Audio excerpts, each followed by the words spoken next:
All right, welcome everybody. Welcome to our third webinar in our Spotlight series. Today we're partnering with 451, and the topic today is going to be shift into digital contactless and social distance payment experience. It's the world we live in these days. So let's talk about it. A few housekeeping things. You'll be able to see the slides along with Jordan and I. You'll be able to adjust the size of each side. So just hover your mouse over that line and you'll be able to move it. Also for Q&A, we do want to hear what your questions are. So please hit the Q&A button on your screen and go ahead and ask any questions you'll have, and we'll get to it towards the end of the webinar. My name is Eric Maecha.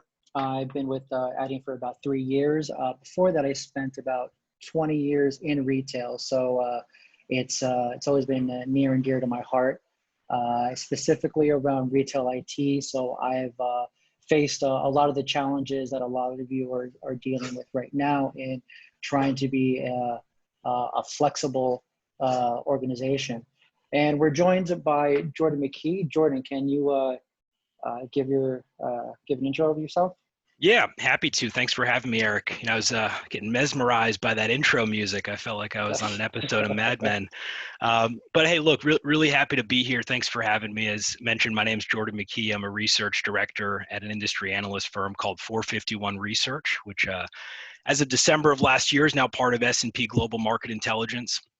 And my remit at the firm is to look after our global payments coverage. So I spend most of my time I've spent, really the better part of the past decade looking at the impact of innovation and emerging tech on really both sides of the payments business. On the card issuing side, right, all of the participants that are responsible for getting purchasing power out to consumers, and on the merchant acquiring side, right, all of the entities that hook merchants into the payment system and allow them to accept payments. And we also spend a lot of time assessing the downstream impact of a lot of that change, specifically with merchants and consumers.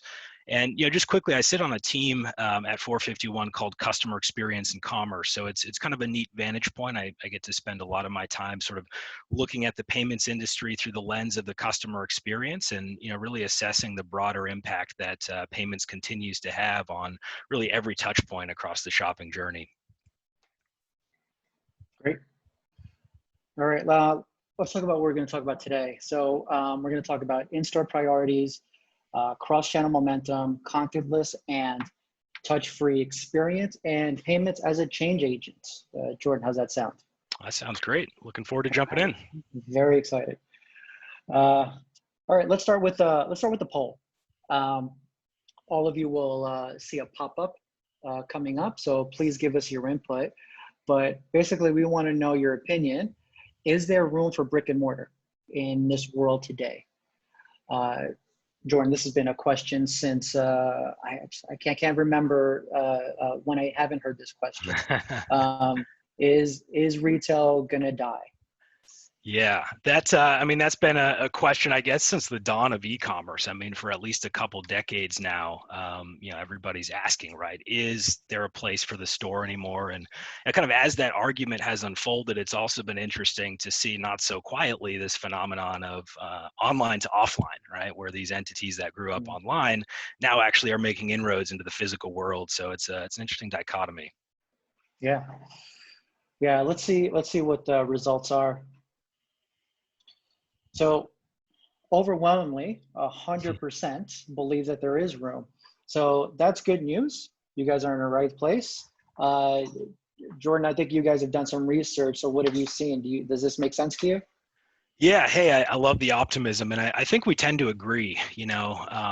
It's almost become fashionable to proclaim the death of physical retail, especially at a time like this. And, we've been hearing these ongoing reports of bankruptcies and store closures. And, now we have capacity restrictions in the physical store. It really only helps to support that narrative. But our take is that the death of the physical store is largely exaggerated, and it continues to be a very differentiated channel that provides a unique experience. And if we push to the next slide, just share with you a couple data points that we collected earlier this year, admittedly before the pandemic, but we did a large global survey across, I think it was about a dozen different markets in January, and really tried to get to the root of, why do people go in stores, right? Why is the store still relevant? And the top two data points that sort of came out of that were things that we think continue to differentiate physical retail. Number one, people go into stores because they want to see the product, right? They want to try the product, whether it's feeling the clothing or seeing a big screen TV in front of you and kind of conceptualizing how that's going to fit in your living room. It's really hard to displace that experience. And I mean, you could argue, virtual reality might take you part of the way, but really nothing comes close to the physical aspect of retail. And the second item is the instant gratification, right? People want to leave with the product in hand. And again, you could argue, same day shipping has sort of gotten us close to that, but still nothing beats going into the store, right, with a product in mind and walking out with that product in hand in one unified experience. So again, we think those are attributes that continue to resonate despite the current situation. But, right, and I think the but is important.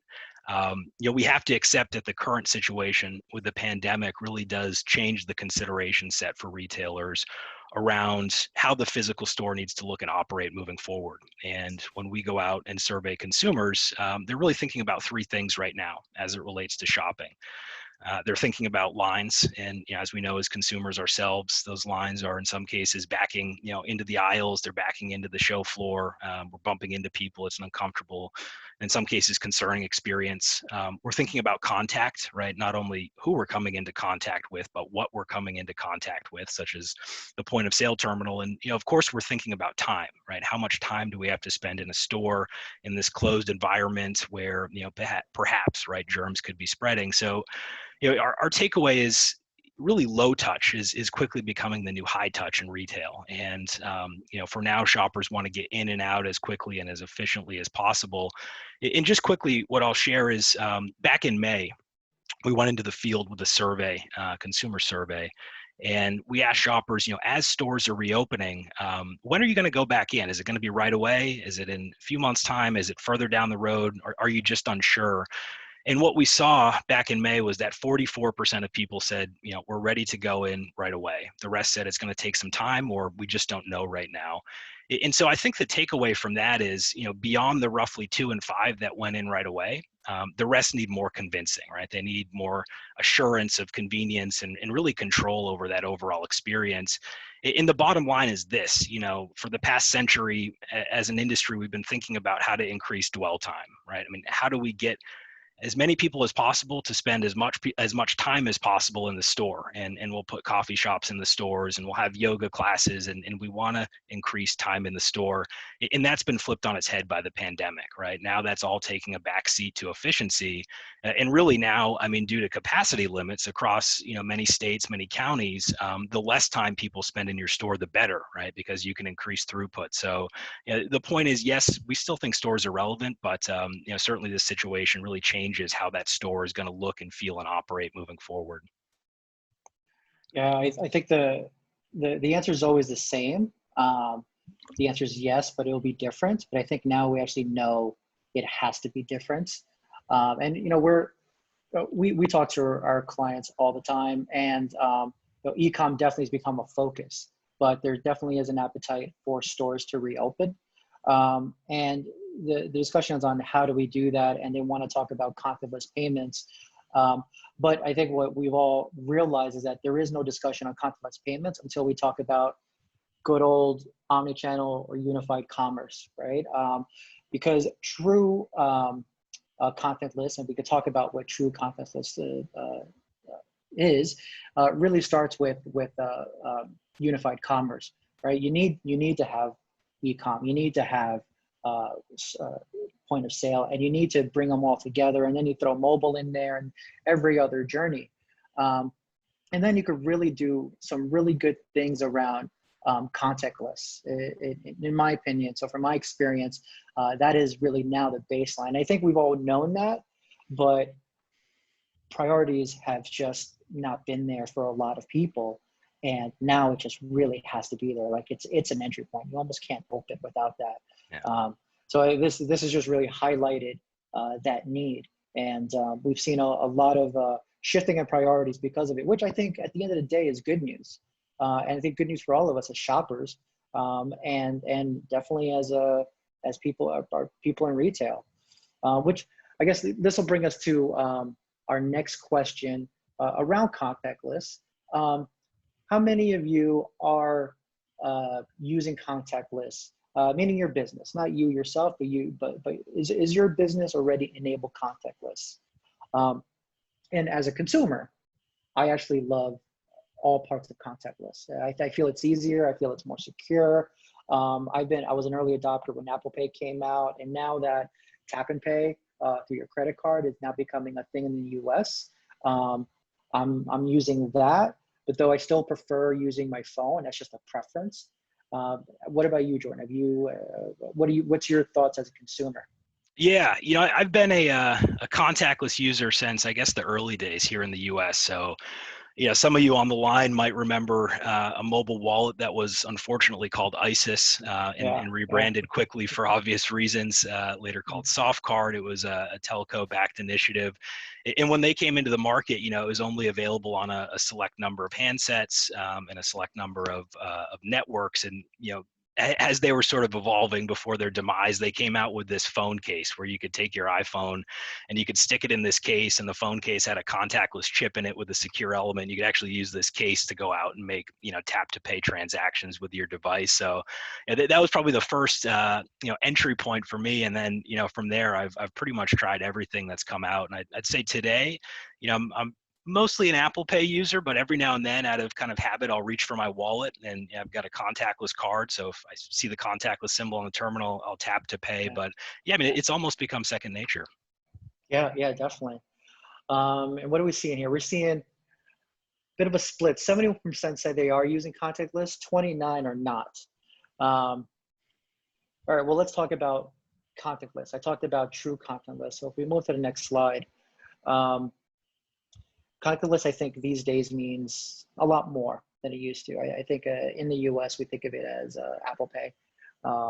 And even now we're seeing it at the card, like I mentioned before. But it is so many other things, right, Jordan? Yeah, I think that's exactly it. And I mean, as you alluded to, we've heard a lot about contactless during the pandemic, and exactly, as you say, Eric, many of us think about Apple Pay or Google Pay, or maybe increasingly our credit cards that have contactless capabilities. That's sort of what we associate with contactless, and there's certainly good reason for that. If I were to look at some of our survey data on the consumer side that we collected earlier this month, actually, what we saw was pretty impressive. We saw so far during the pandemic, roughly 1 in 6 consumers made a contactless purchase for the very first time here in the US, right? 1 in 6 people either took out their phone and tapped it on a terminal, or tapped their card on the terminal for the very first time, conceivably, as they were thinking more about social distancing or hygiene. And, of people that were already using, right, about a quarter said they've increased their usage of contactless payments. And, what's also interesting to point out is, there's this burning question, like, is this behavior going to stick, or was this sort of just done out of necessity? And will people revert to their old habits? And actually what we found was that of first-time users, 85% told us that they plan to continue using going forward. And we think one of the big drivers here in terms of again, the contactless, either tapping your phone or device on the terminal experience, is the fact that more contactless cards have come into the market. So if you were to talk to Visa, they tell you that their issuers have put out over 200 million contactless cards since issuance of those began ramping up last year. They think they'll hit 300 million by the end of this year. So what that means is choice, right? It's no longer just about Apple Pay or Google Pay. It's now also about the card that is contactless enabled. And that results in choice, right? That means that anybody, no matter where they're at with their comfort, now has an option of different flavors of contactless. But I guess going back to the original discussion, there are many different flavors of contactless experiences that we think, provide similarly satisfying experiences for shoppers. And just to share, another data point for you, what we saw was that 1 in 8 consumers actually paid using a retailer's app for the very first time during the pandemic. And, we really think that the retail app is becoming almost this remote control for unified commerce. You can use it to enable delivery, to enable curbside pickup, in some cases to do scan to pay in the store. And what's great is there are so many opportunities to really optimize and contextualize that experience. And that's not just something that lives in the QSR vertical. That's not just something that lives with, Dunkin' Donuts or Starbucks, right? You're starting to see adoption across a wider swath of retail verticals, which is quite interesting. Similarly, kiosks, right? We're hearing a lot about kiosks at the moment. Nearly a quarter of consumers told us that, upon reopening, what they would like to see in stores are self-service kiosks that allow them to look up items to see if they're in stock, or, perhaps do an endless aisle experience so they don't have to engage with a sales associate because they're, presumably thinking about social distancing. And again, that's another great example, something that, we see fairly often, or increasingly often in QSR right now, seeing a greater demand for that across other verticals. In other examples that you have on this slide here, things like mobile point of sale to facilitate line busting and curbside pickup. Yeah, I mean, I think the point here, with this is that at the end of the day, contactless is all about convenience and choice. And really, our viewpoint is that, as stores are opening up, you should have as many contactless experiences as possible to meet consumers where they're at. Because again, 2 in 5 people were ready to jump back into the stores, but the rest need more convincing. And the way that you convince them is with a variety of different touch points that sort of meet them where they're at in their comfort level, to open up as much choice as possible. So that's really how we kind of see the broader contactless landscape at the moment. Yeah, we've seen it similar. We've seen a lot of interest in good old QR codes, right? They've made a comeback all of a sudden, right? We know that some payment methods use them exclusively, but to your point, a lot of our customers are using them now in their app. And I like the idea of the remote control because it is an all-in-one. And even as a consumer, I actually like it. It makes it easy. It's easier. I'm in the app anyway. And tying back to that unified commerce experience, I could almost shop in the app and then pay and then pick it up in the store. Like it's just great, really convenient. We've seen some customers go a little bit further, where they actually go to a store and just scan and pay using their app and then walk out. I think there's been a few brands that have tried this in the past, but there's a lot more interest in doing that. And one of the things that we've seen a big demand for is pay by link. So something from a retailer, the best way I could describe pay by link is for call centers, where you don't want to take the credit card information over the phone. You want to give a little bit more control to your customer, so you actually send a link over to your customer, and they will finish the transaction there, and then magically it all comes together. We've seen a huge demand for that because now what we see is there's chat boxes that are gonna do a lot of the selling, being able to actually do this in store where you don't actually have to touch the terminal. So almost making the terminal not needed.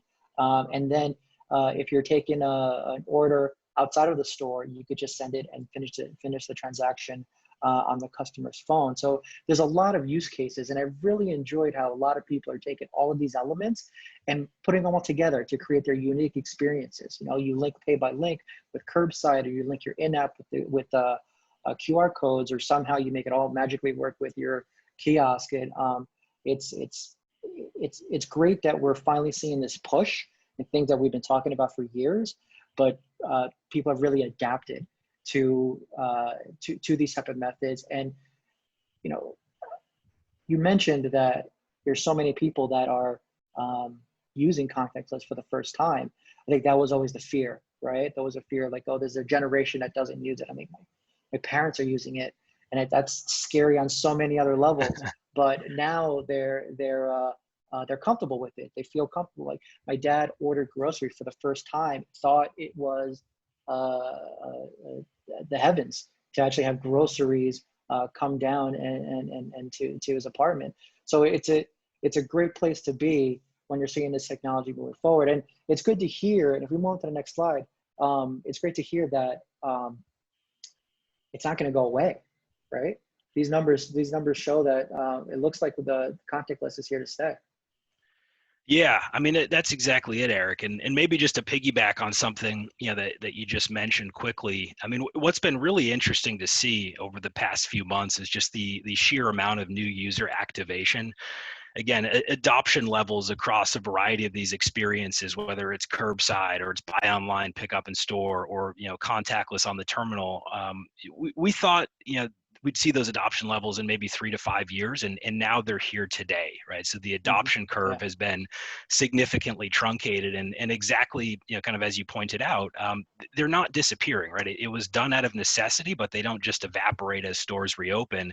A lot of what we're seeing in our research is that, actually consumers want these things in place as they return to the store to make them comfortable with that in-store experience. But maybe to kind of jump on this slide now, there's a few things to unpack here. And I think it's first important to address why contactless payments, again, tapping the device or the card on the terminal, have taken so long to come of age here in the US, because I still hear a lot of criticism, hey, the US is so far behind in terms of contactless payments, and other markets are leaps and bounds ahead of us. And yeah, there's certainly some truth to that. But we need to kind of look at the origin. And I think, we can trace a lot of that back to when the US transitioned to EMV, right, which was back in 2015 when we saw the liability shift, and that sort of guided merchants' hands to reterminalize, and many started to implement contactless terminals. But point being, that happened a lot later than big contactless markets like Canada and the US and the UK. And that's not a knock on the US. We just didn't have the in-store fraud rates at the time that justified that big of an infrastructure overhaul. So many markets around the world simply got a head start compared to us when it comes to contactless. They timed their transition to contactless with EMV. The other factor at play, of course, is kind of as I alluded to, large card issuers in the US were not issuing contactless cards back in 2015. Those cards were 3 to 5 times more expensive than the EMV cards that they put out to consumers.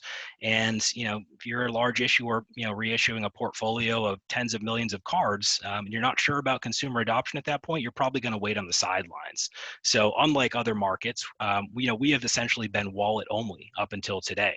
And as we know, many consumers have been apprehensive of wallets until more recently. We're starting to see comfort levels increase. So I guess the big point that I'm making there is, today we have more choice in terms of payment instruments for consumers, for contactless, right? The cards and the wallets both gaining contactless capabilities. The choice is opening up the market opportunity.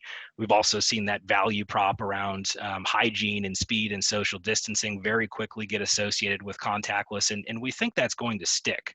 I heard an interesting stat from Visa the other day. They said when a cardholder makes a contactless transaction for the first time, whether that's, again, the card or the device, what they see on average is about a 20% increase in utilization of that card after the first contactless transaction. They start using cash less. They shift, more of that to the card. And again, our data really reflects that.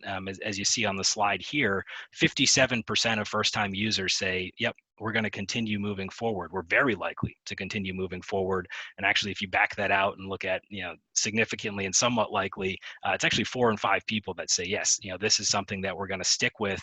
And just quickly, a couple other things I'd call out.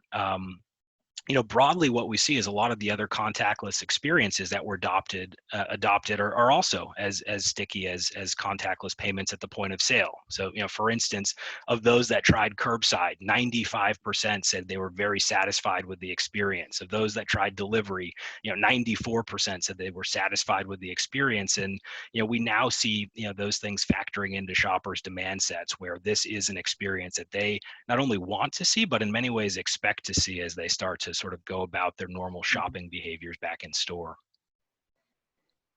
Yeah, the curbside pickup is interesting, right? It's pretty much buy online, pick up in store, but except the in-store part, right? Now I just want you to bring it out to me. But it's super convenient. I do hope that does stay. And I guess that brings us to, what does the world look like? What does the retail world look like after COVID? And, I putting on my retail hat, I don't think it's going to look that much different than what we all thought it was going to look like. I think the pace has just been accelerated. I think we always looked at having a store environment that is, or a shopping experience that's more flexible, offers more options, where we focus more on the experience. I do think experience will come back personally. I think people crave that. but the actual transaction, the actual selling will be different. I do see more payment methods being available. I do see more customers adopting pay by link, and I think cash, while it is important, we'll see a decrease. I don't think it's ever going to go away, right? It's very near and dear to us as Americans, and as a globe. But I definitely do see that we will be to a point where it will truly finally be unified, right? And if I was back in my old shoes, I would look at this in a few different ways. I would look at to say, like, now's the time to reprioritize all of my projects, to really focus on unified commerce, really talk about how I can consolidate all of my systems, right? I don't think there's anybody that believes having multiple systems doing the same thing really helps, right? So now's the time to consolidate your point of sale, your e-com, your payments, all of that, and really look at your customer journeys. But another thing, which I think is we're seeing more of, is take cues from other industries. Usually you want to look to see who your competitors, what are your competitors doing. But I think the buy online and curbside pickup is a great example, where very common in the QSR, the restaurant space, almost a no-brainer, but they know how to do it, right? They have the real estate to do it. They know how to make sure things get picked up, and that's something that retailers need to adopt. And I think vice versa. I think restaurants can learn a little bit more from retailers, and maybe this is an opportunity to look at pay at table finally in the US, right? Things like that. So I think people are going to be less likely to want to hand over their credit cards, or a kiosk type of thing in restaurants. I think there's some good opportunities out there, and that's what I would focus on. If I was back in my old shoes, on what am I gonna do? Because really the key thing is flexibility. Because I don't think any of us thought we would be here with this pandemic. I think it just opens up a door saying something like this could happen again, and we need to be able to be flexible and move quickly. What do you think, Jordan? Yeah, I'm pretty much in line with you, Eric. I mean, I think you called out something that resonated with me, which is, we didn't necessarily see anything brand new, introduced by the pandemic in terms of shopping experiences. What we saw was an acceleration of trends that were already there. Some were moving along, some were kind of bubbling beneath the surface, but we've seen the pandemic really accelerate adoption of those things. And so, what that means from a merchant standpoint is that there needs to be a reshuffling of the proverbial deck, right? If you thought that, maybe enabling contactless at the point of sale wasn't a priority today and you could push that out a couple years, that's been pulled front and center. If you thought, consolidating multiple systems to enable buy online, pick up in store really wasn't something you'd need to, serve the broader swath of your customer base until 2023, that's been pulled front and center today. So really take a step back and thinking about, how quickly some of these trends have taken off is, absolutely critical at the moment. And if I were to call out, a few things, I mean, there's really, I guess, 5 key trends that we're thinking about at 451 in terms of what stores are going to look like moving forward. I think you can make a pretty good argument that one, you'll see more stores with smaller footprints. And again, we were already starting to see that to some extent, last year and even the year prior. But, what we're kind of envisioning, and this isn't across the board, this is just in select areas and in select cities, stores with less merchandise on display that are almost more fulfillment centers for things like curbside pickup or, buy online pickup in store orders. And on the restaurant front, right, this idea of cloud kitchens, right, where you have a restaurant that is, actually not allowing customers to come in store, right? It's just to make food and have a delivery service, get that food out to customers, delivery only concepts really starting to pick up. Two, I think, this ignites a greater move towards self-service. Again, something that was already there, but there is now increased demand for things like kiosks that enable endless aisle experiences. Perhaps the Amazon Go, just walk out, checkout experience, might get a bit of a tailwind from what we've seen the last few months. Somewhat in line with all of that, an enhanced emphasis on cashless. And look, I get in certain municipalities, you're unable to ban the use of cash outright. But what we're already seeing today is more merchants really beginning to encourage contactless at the point of sale, or encourage the use of their app for payments, and in some cases, incentivizing customers to do so with more loyalty points. Um, 4 is really around more attention being paid to revenue optimization, and this is something that we're having a lot of conversations around at the moment with a lot of our large enterprise clients. You're really seeing more merchants look strategically at payments and how they can increase success rates. Again, at a point in time where every dollar matters. So implementing things like dynamic 3D secure, local acquiring, account updater, et cetera, all play a role in enabling the amount of good transactions you can put through the door. So we're really seeing a lot of forensic focus around revenue optimization. And finally, what I would call out, kind of all integrated into everything we've been talking about, is this acceleration of the mindset shift around payments, where payments are increasingly being looked at through the lens of the customer experience. Less of a cost of doing business, right? Less of a commodity, more of a customer experience factor, something that directly impacts satisfactions and conversions, right? Customer lifetime value. And I guess to tie all of that together, back to this unified commerce theme that keeps bubbling up, a lot of merchants that we spoke with in the early days of the pandemic were really challenged to make some of these transitions, whether that was turning on contactless quickly or enabling buy online, pick up in store. And that's because they didn't have a commerce platform that was integrated, right? They didn't have a single viewpoint of the customer and operations. They lacked a single version of the truth. And really, from where we sit, we think payments are kind of the linchpin for all of that pull it all together and orchestrate these experiences. And Eric, as you said, I mean, right now, adaptability is kind of the name of the game, right? Agile and tightly integrated commerce infrastructure is really what's required to keep pace with market demands and respond to whatever shifts we see coming up next, as who knows what occurs over the next few quarters. Yeah. That was great, Jordan, and I think we're ready for Q&A at this point. Let's. Oh, actually, we're not. Sorry, we got one more slide. Completely missed that one. But I think it's a lot what you've mentioned already. So if we want to leave 3 things with people, and Jordan, I'll let you talk through this. Yeah, absolutely. I mean, I think just to kind of tie a bow around the discussion today, first point to make, right? The commerce environment that we thought was going to exist 3 to 5 years down the road has been pulled to present day.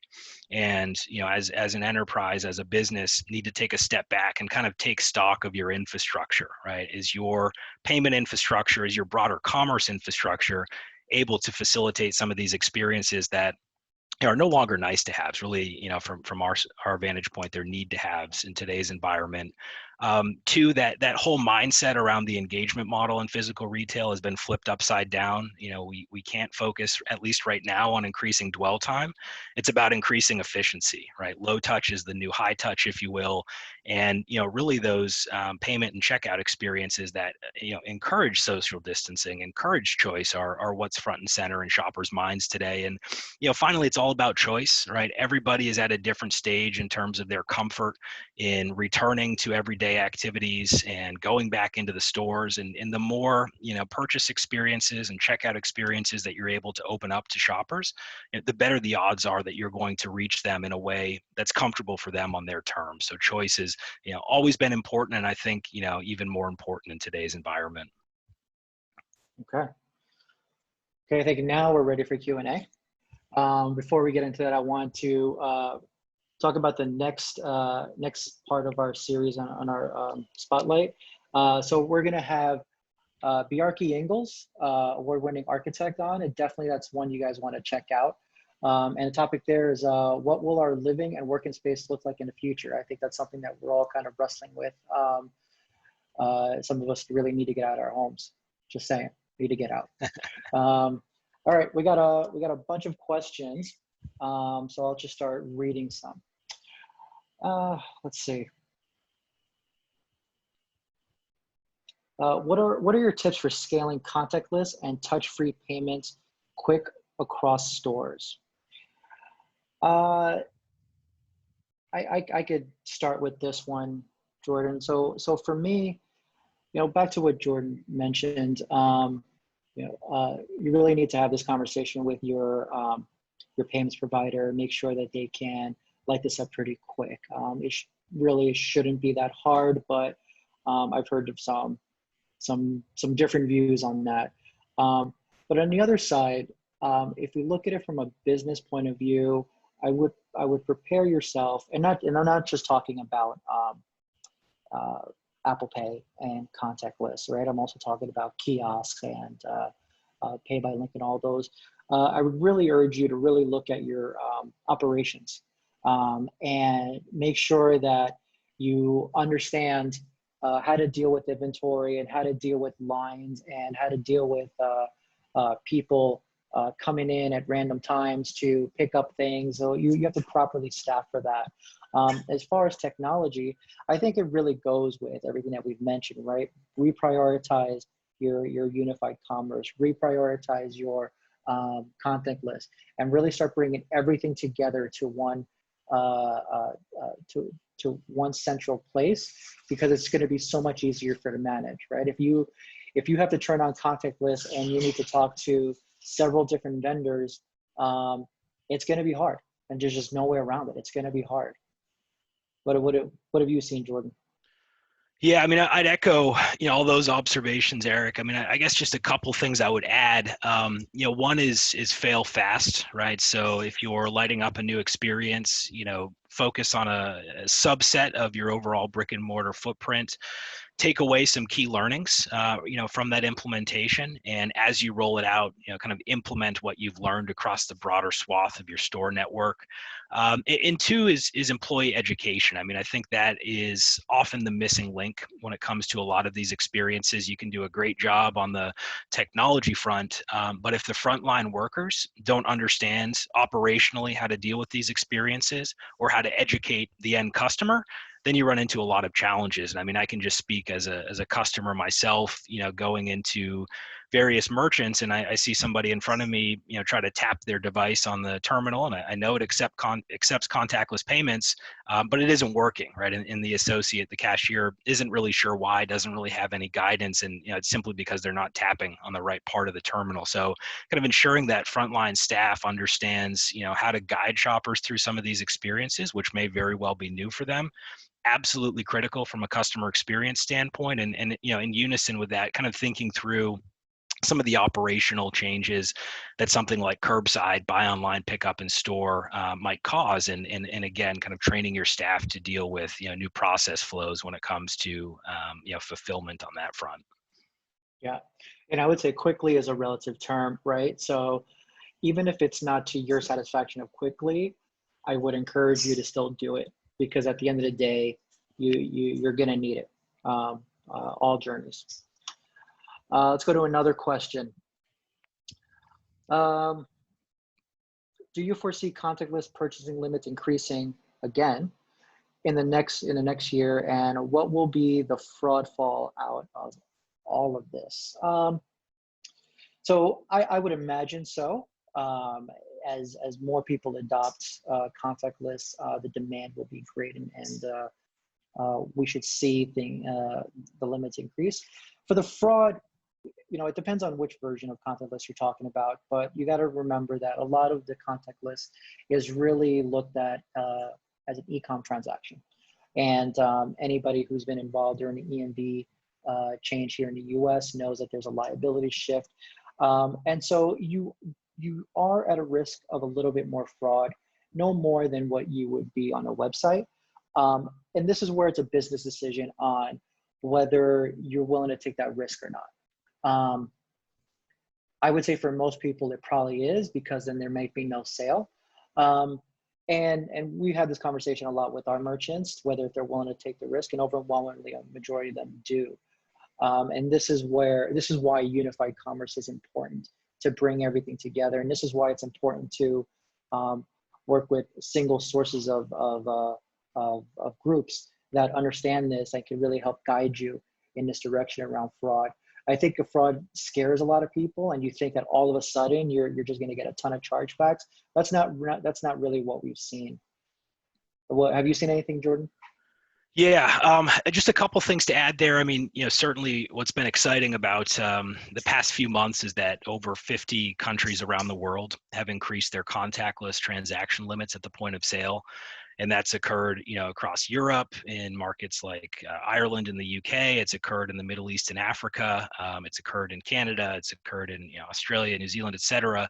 In some cases, those transaction limits doubling or tripling. So what's interesting about that is it sort of moves contactless at the point of sale from something that was once relegated to relatively small dollar transactions into something that now has a role to play across a broader array of purchase types and for that matter retail verticals. So that's good news, and potentially moving forward that could expand further. What's great to hear is in conversations with the card networks, those adjustments in terms of increasing the limits have not resulted in an increase in fraud in any meaningful way. So, the trajectory looks quite good at the point of sale. But yeah, Eric, I mean, as you mentioned, there are, of course, other flavors of contactless, like, buy online, pick up in store, which, that does become a card not present transaction.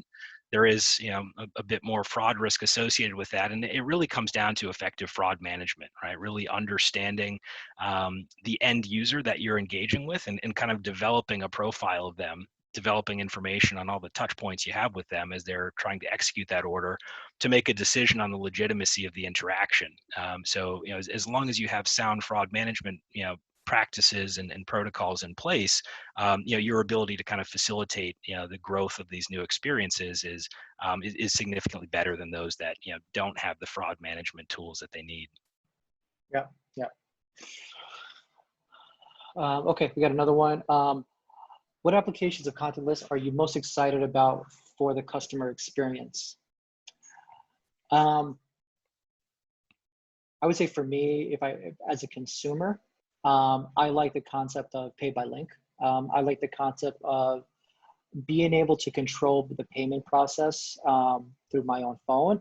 And I like the ability that through pay by link, I might be exposed to different payment methods that I'm normally wouldn't be able to be exposed in a store, right? Because now if you're doing a pay by link, you now have the option of e-com payment methods. And not only in the US, but definitely around the world, that does open up a ton more payment methods. So I'm actually going to have more flexibility to do that. So I'm really looking forward to that. And if I look at other options, more delivery, I think is a great thing. I live in New York, and I can't imagine getting anything greater than having big box and heavy things being brought to you to your door, because dragging all that on the subway just is not a good thing, right? Nobody wants to be on a subway with a sofa or anything clearly smaller than that. What about you, Jordan? Is there anything particular you're looking forward to? Yeah, I mean, there's a couple that are top of mind for me. I really like the scan to pay experience that you're seeing pop up in more retailers and QSRs apps. Again, that's not going to be something that's going to resonate with every single customer, but for your best customers, that's a really attractive proposition where they can have that tightly integrated experience, potentially earn more rewards, and enhance that relationship that you have with them. So we're seeing that pop up across different verticals, across different merchant types, and that's one that I've latched onto, and we're seeing that in our consumer survey data as well.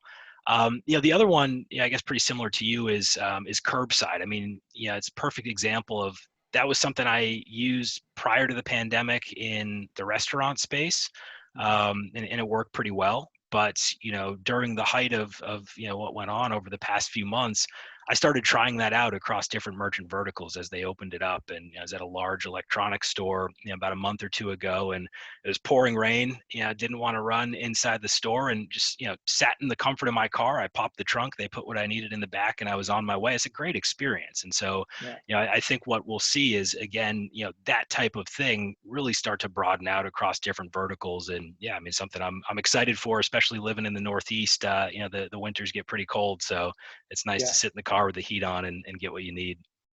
Yeah, it'll be interesting to see how malls handle curbside. Mm. Because one of the big things with curbside is real estate, right? And if you're in the middle of a mall, how do you do that, right? How do you really handle that? I know there are a lot of topics in that. So we've talked to a lot of merchants and even some mall owners.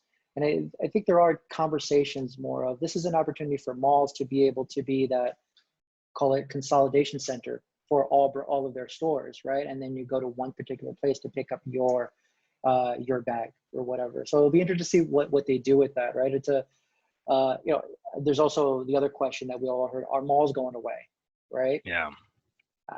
I don't think they are, right? But they definitely do have to change, and this could be an opportunity for them. Yeah, I mean, yeah, I think it's all about evolution, and you know what we're already seeing, not necessarily in the mall environment, but you know across certain retailers, is actually you know delegating some of their parking spaces for curbside only. And you know they might have had one or two, you know, let's say a year ago, but now it's like 10 or 20 spaces that are specifically designated for curbside. And you know that could be something similar, you know, you see in a mall environment where, hey, this section of the parking garage is only for curbside. And you know that starts to really increase the appeal of a mall experience for those that don't want to go inside. Yeah, exactly. Okay. Charlie's asking, why wasn't the US prepared better for this? So I'm assuming that's not a conversation around COVID. I think that's a completely different webinar that we don't want to get into, right? So let's just say, why weren't we prepared? Why wasn't contactless something that we could just turn on overnight? So, and I think you talked a little bit about this, right? The adoption in the US wasn't there for many reasons, right? So I think that really answers it. Another thing where I feel that people weren't prepared for, I think it goes back to the same thing that I've been talking about, is that prioritization just wasn't there for unified commerce, right? Yeah. I think you know, this was a thing that everybody felt that they had to do. It became a buzzword. The idea of consolidating things, there was always something else to work on.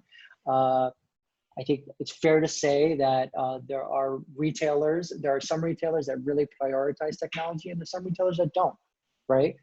Older retailers just haven't prioritized technology too well. And we're seeing the impacts, right? If you look at the news, we're seeing the impact of some of those brands where they're struggling now because they haven't prioritized. So I think you'll see, if you really look, there are some brands out there that really adapted really well to this. And because they put the time and effort into making sure that they have flexibility. And I think the brands that we all have seen struggle over the last few months haven't. And I don't think any of us are surprised by that, to be honest. So I think that was a big wake-up call, where it's become less of a conversation at a what-if scenario.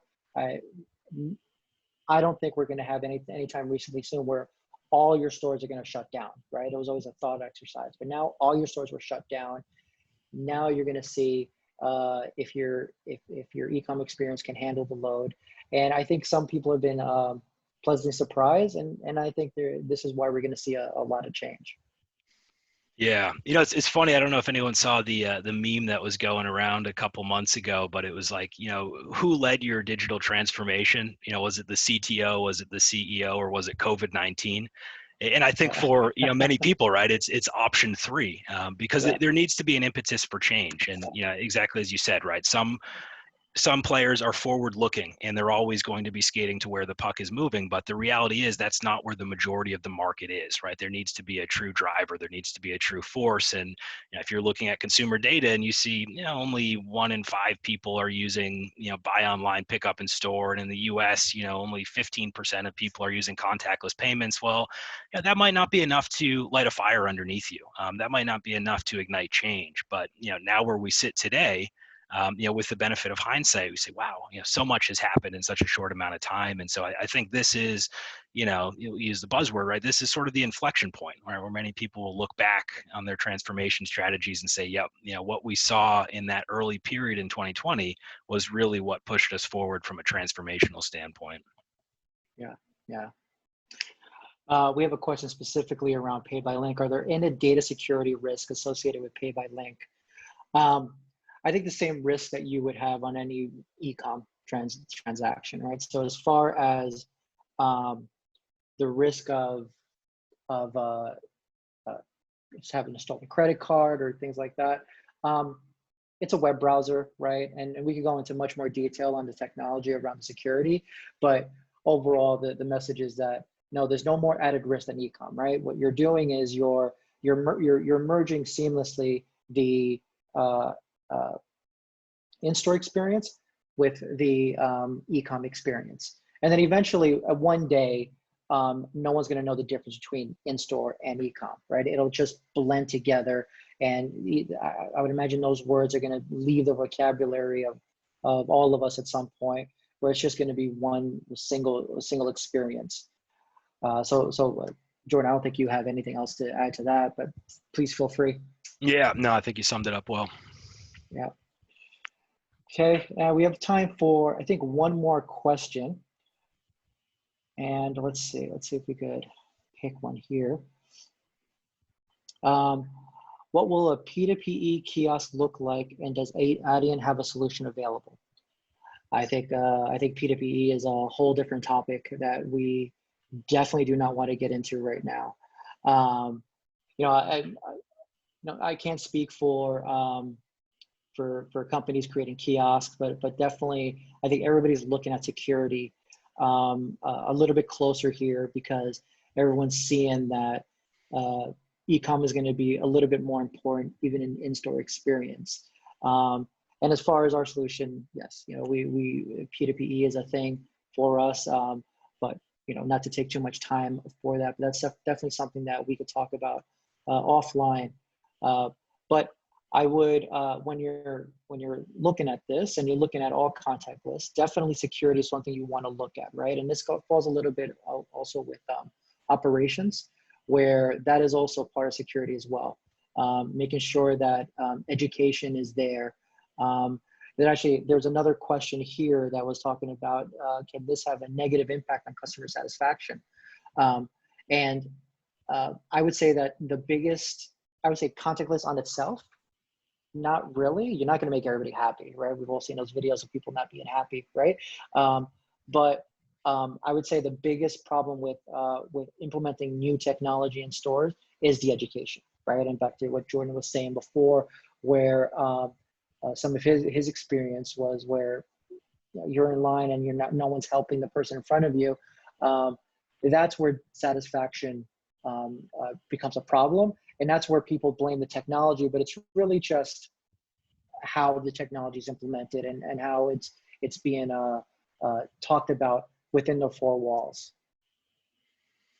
Yeah, totally agree. I mean, I think, the education and the training piece is where the wheels tend to fall off. And, if you're missing that critical piece of the puzzle, that's inevitably where bad experiences are going to arise. And that's problematic, because not only do you frustrate that customer during that one interaction, but you might make them uncomfortable to try that experience again, right? So if I have a weird experience at the point of sale where I try to tap and it doesn't work and I'm fumbling and now I've got to stick my card in the terminal, if I've never used contactless before, I might be a little apprehensive to try it again. I mean, same thing with curbside. If I'm sitting out there waiting for 20 minutes and nobody comes to see me with my product, I'm like, do I want to try that again? So, I think by and large, opening up choice is a great thing, and that only helps to improve satisfaction. But, ensuring that, the associates are trained well and ensuring that the customer knows the process is absolutely critical to making that work like a well-oiled machine. Yeah. Well, we're about out of time. We have several questions left. For those of you that we didn't get to, we will follow up. We will answer your questions. And definitely, if you have more questions, you can always contact us directly, and we'll be happy to talk to you. But all of you will see a survey pop up. Please take the time, fill it out. We want to see if we can make this better. Jordan, I can't imagine anything being better than this, but we might as well give it a try, right? But feedback is very important to us. So please let us know what you liked, what you didn't like, and thank you guys. Thank you everybody for joining. Thanks everyone. Stay well.